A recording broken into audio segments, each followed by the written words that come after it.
3.16 ailment immunity is free. Curses are gone. Flasks are buff. And there's still more to come today for the defense rework. Make sure you're subscribed to the channel and following me on Twitch so you can see the defense character core defenses and recovery manifesto today. But right now is the flasks and ailment buffs. Huge copium across the board. Let's start talking about it. Ailment mitigation, globally buffed. Purity of Elements gives you ailment immunity, and they buffed its all resistance, but it reserves 50% of mana. But hey, that's not bad for pure ailment immunity. Steel Skin removes bleed. When it's used, Tempest Shield gives you shock immunity, but reserves a little bit of mana. And there are new passive tree nodes that give chaos resistance and curse protection between Templar and Witch, poison, bleed, and stun protection between Witch and Shadow, and new passives and cluster nodes across the board, giving protection for stuns, curses, crits, ailments, blood, maim, hinder, and impale. Also, Consecrated Ground gives 50 reduced effective curses while you're standing on it. That's pretty cool. Pantheon buffs across the board. Brine King, you upgrade it, now you're freeze immune. Abrath, that Burning Ground one, now gives you 60 less duration of ignites with the Burning Ground on the upgrade. Soul of Shikari, it's that poison one, gives 50 less poison duration now. Right away, you don't even have to upgrade it, and a max of 3 poisons. Soul of Ralkesh no longer gives the chance to avoid bleeding, but now gives you moving while bleeding, doesn't cause you to take extra damage. Pretty cool. Soul of Yogel no longer reflects enemies' chills and freezes at base, but now it has a 50% chance to reflect hexes, and you and your minions take 50 reduced reflected damage, which is very nice when you need to fit in a little reflect immunity for Uber at Zeri. Now the upgrade, instead of 20, it's 30% reduced effective curses on you, making it easier to become pseudo-immune to curses. Soul of Garukin, instead of giving you a chance to evade attacks, now gives you reduced effect of shock.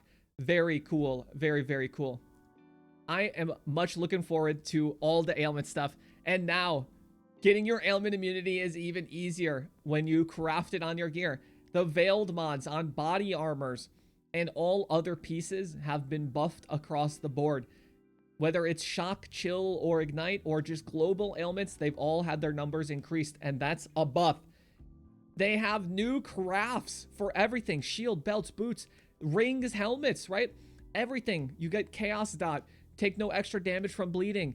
More chance to avoid all the bleeding. Reduced effect of ignites, chills, shocks, freezes, right? All across the board. It's amazing. And now, chance to avoid Ellie ailments can roll on all shields instead of just Dex shields. Jewels can give you ailment immunity now much easier than before. I'm talking Abyss Jewels. It's 30% chance to avoid ignite, chill, freeze, shock, poison, bleed, stun instead of 20, right? They multiplied it by 1.5. That's pretty cool. Added 2 new mods to regular jewels, 15 reduced effective shock and chill, and 10 reduced effective curses on you. You can get curse immune from your jewels alone now. Jewel corruptions have been buffed. New implicits with 20 to 25 chance to avoid ignite, chill, freeze, shock, poison, bleed, stun. All of those good things can happen on your corrupted jewel. And harvest implicits have been buffed across the board as well. So when you're enchanting your jewels through harvest, it's super duper meaningful now. They've updated uniques. The Ghastly Theater Shield now gives you bleeding cannot be inflicted on you instead of a chance to avoid bleeding. This is pretty cool. This Ghastly Shield, maybe it's going to be used. Probably not, but maybe. That Physical Aegis is a 1k physical damage only absorption bubble. That's pretty cool because now you're also bleed immune. Sick. Kikuzaru. Remember all the totem people? Now it gives 60 reduced effective curse instead of 40.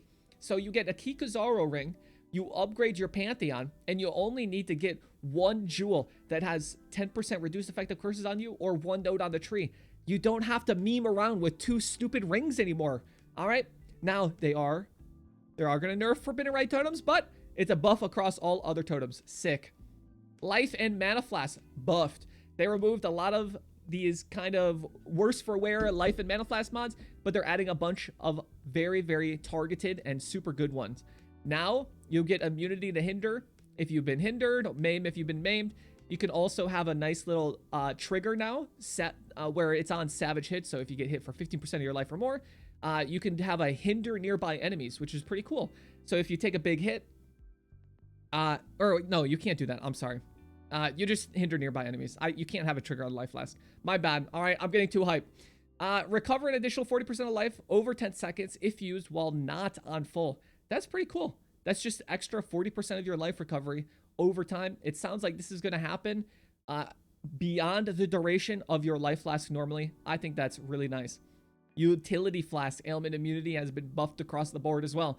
No more of this 4 seconds, remove if you whatever. All right, we're going back to full immunity for bleeding, poison, shock, ignite, freeze, and chill. But it gives less duration at the highest tier. But they've also buffed all utility flask duration to compensate for this. So pretty cool. Flask charge generation and uptime has been buffed. New mods that help extend flask uptime. You get more charge recovery, but a little bit reduced effect of your flask, but that's pretty cool. So it's going to be easier to sustain your flasks in League Start. All utility flasks across the board have had their durations buffed, and that is huge. Ruby, Sapphire, Topaz, Sulfur, Basalt, Stibnite, they last 8 seconds now instead of 5. A lot of flasks got an extra 2, some 3, some, right, like Bismuth, that's a 3-second buff. I mean, you know, you're using Bismuth, well, there you go. Dying Sun, Battle Faith, all of these unique flasks are going to have their duration lessened now because they buffed the base flask duration. But in the Battle Faith example, Battle Faith is still going to have more duration, at least 1 second. If you get a good roll on it, it's going to have at least an extra 1 second on it now, which is pretty cool. And they added and improved flask investment in the dexterity area. So all of your ranger, your shadow flask needs, it's going to be huge. It's going to be easier to get flasks, and your flasks are going to be better and last longer if you pick up some of those nodes on the tree. And magic mods on flasks buffed across the board. Keep an eye on this today, all right? When you watch part 2 with me on my stream, twitch.tv, Tripolar Bear with Bear as in Naked. Add multiple tiers to most flask mods. At higher levels, flasks have much more powerful effects. Flask mods that increase armor or evasion are now weaker at their first tier, as the changes to armor and evasion below make them more powerful. Now, that below was not addressed in part 1. This is in reference to part 2, which is happening today on my stream after you watch this video. So that's pretty cool. Now we know armor and evasion's getting buffed. Pretty nice. Look at this flask mod, dude. Finally. No more just remove a curse when you use a flask. We have 60 to 65 reduced effect to curses on you during flask effect. Now this is level 84. So 84, 85 flasks are going to be super expensive. So you actually want to add 84 and 85 flasks to your loot filter so you can roll your own and so that you can sell them or craft them. This is really cool though, because now you can have some pseudo curse immunity on your flasks again and not just have to like every time you get cursed press the button, right? It's so annoying. But now they have reduced effect, so you get a little reduced effect on your character, and now you've got some pseudo immunity curses so long as that flask is up.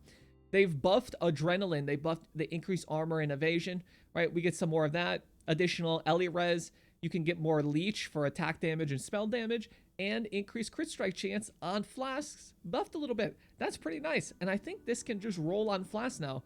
I don't think this is just the unveil anymore, from my understanding. You also got a buff in attack and cast speed, and these are huge. This max charge and gain charges, I love this. All right, max charges is huge. Lets you use extra flasks on bosses, which is just insane. Gain 7 charges when you're hit by an enemy is huge, because 7 charges is going to be like 3 hits and you get to use another big flask, right? So that could just happen. Now, it depends. That can happen during a boss, right? You pop your flask, you might get hit a couple times, and now you can pop your flask again, because these flasks are going to last now like 6.5 seconds. The problem, though, is what's the cooldown, right? Is the cooldown going to be like a second? Is it going to be 3 seconds to gain your charges? Because gaining 7 charges is insane. You see now, there's grant immunity. There is now the immunity during flask effect, and your flask has a reduced duration. And now there is one that you'd want to use with a trigger. So you'd want to have these grants immunity for 15 to 17 seconds if used while ignited. This is stuff that you'll want to trigger. So you'll have a trigger where if you're shocked, it uses your whatever flask that has the immunity to shock. And now you're shock immune for 17 seconds. These flask mods are going to be super, super good in things like bosses, especially where you'll just pop a flask, right? You get shocked. I think this is going to be nuts for like hardcore, right? If you can't already somehow find immunity somewhere, right? I imagine, you know, you'll be able to do that. But if you can't, you can get immunity for 15 to 17 seconds off of one flask to shock, or, you know, whatever it is. I think the chill is another huge one, and the freeze is another super huge one for bossing. That would be super, super omega good to have. But all of these are just really, really nice to have on a trigger because they last 15 to 17 seconds, which is like huge. And I don't think this would get scaled by Flask Effect, but if it does, that's actually insane because you can get it up to, you know, 30 seconds to a minute, depending on your investment. Enkindling Orbs are buffed. They buffed Enkindling Orbs. That's sick. You should be using Enkindling Orbs later on. Once you're balling, you get a set of flasks that you use for bossing. As an example here, Taste of Hate. I used this while bossing on my Forbidden Rite Occultist, and it was pretty nice because you have Taste of Hate. You add max charges when you do bosses. It consumes 20 of 88, so I get to use my Taste of Hate 4 times, which means I get like a 12% physical damage reduction from my flask 4 times. It lasts 6 seconds. That is pretty cool. Now, I'm going to be able to use it 5 times because they buffed Enkindling Orb. So I got another huge, you know, 12 fizz mitigation window now. That's pretty sick. All across the board, every Enkindling thing's been buffed. That is really, really nice. 50 to 70 increase effect, right? You get an extra 20 flask effect now. This stuff is huge. So you throw one of those on a Bottled Faith, a Diamond, whatever. If you're just a pumper and you're going for one-shots, now you get an extra 20 flask effect. That's pretty nuts, dude. That is pretty nuts for your Kindling Orbs. Belts are buffed. Oops. Everything got buffed. 40 increased flask life recovery rate on your belts. You can get all of these mods now. Mana recovery rate is insane for the Indigon Mom Pathfinders, right? Relying on those flasks. I mean, Enduring got nerfed a little bit, but now we got a huge buff. Increased flask charges gained is going to be a really nice one to get early on into the league. That's 40%. That's huge. 33 increased flask duration and 12 flask effect. These are all going to be omega good to get on your belts. I'm excited for this because belt crafting is actually going to be omega meaningful to get these mods, especially early on your belt, to make your flasks and their uptime feel a lot smoother in league start because it is really rough until you get that build up and pumping. Life flask recovery rate. They doubled it, dude. They literally just doubled it. They wanted to keep the total life recovery from all flasks the same, but half the amount of time for this recovery to occur, and it doubles the healing per second. That's huge. So non-instant life flasks might actually be a little bit more usable now. That's pretty nice. They just made it twice as fast. Huge across the board. There's new quest rewards too. Do you guys remember the golden hand job? Right? You remember that? That quest might actually be super useful to do when you level your character in 3.16. They reworked the jewels available from the golden hand job quest, and these jewels are now going to let you gain charges in other ways aside from killing monsters. So this means you might get charges per second, you might get charge when hit, you know, other conditionals other than you only get charges when you kill stuff. That's pretty cool, right? So it's not going to stop you from getting charges from kill. It's going to lessen that, but maybe you'll get, you know, 3 charges every 3 seconds for your flask. Something like that. I'm looking forward to it. That's huge.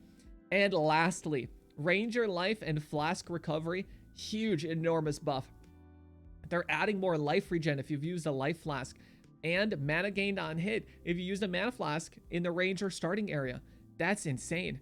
So now you can get extra flask charge, extra life regen. That's huge for your Ranger. That's nice because they said Rangers, you know, what do Rangers have, right? We've got like Templar, he's regenning. You know, we've got Lee, Shield, everybody's got something. Ranger, what does Ranger have? Well, now Ranger has life regen tied to life flasks, and they're going to get some mana on hit. That's super nice. They're also giving increased life and mana flask generation, including a life flask charge on hitting enemies with a short cooldown to Rangers. That is really nice. And they're also giving some extra charges every 3 seconds when you suppress spell damage. I imagine suppressing is going to be something introduced today, which you should check out on the stream. The TLDR, everything's buffed. 3.16, huge hopium. It's going to be sick. I'll see you there. Follow, like, subscribe. Come to the stream. Subscribe to the YouTube. I'll catch you guys later. I'm excited. You're excited. We're excited. 3.6 is going to be great. I'll see you there. Bye.